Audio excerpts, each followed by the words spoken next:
दुर्नीतिर गंताघर पलटिछि जोड़ा ब्लॉक।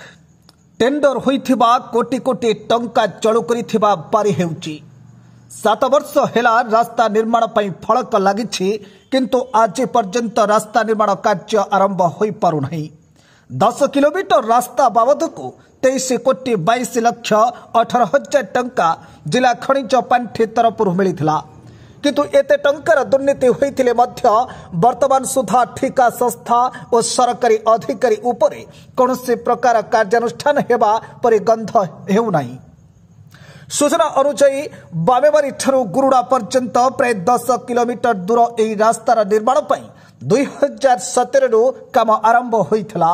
2018 रे कार्य शेष हेबार समय धार्य होइतिबा सूचना फलकरू जणा पड़ुछि, किंतु वर्तमान सुधा उक्त रास्ता रे मुठे मोर मध्य पड़ी परिला नहीं।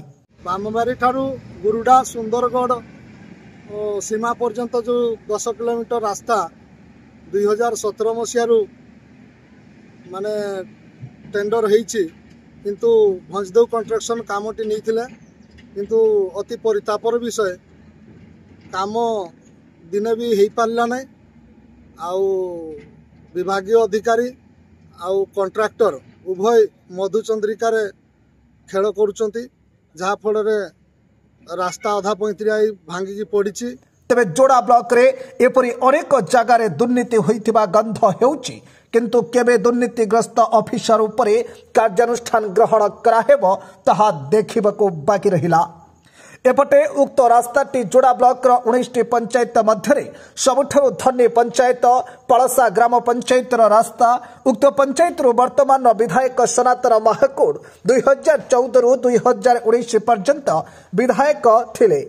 परे 2019 ठारू 2024 पर्यंत विधायिका मीनाक्षी महंत विधायक पद तुलाउथिले।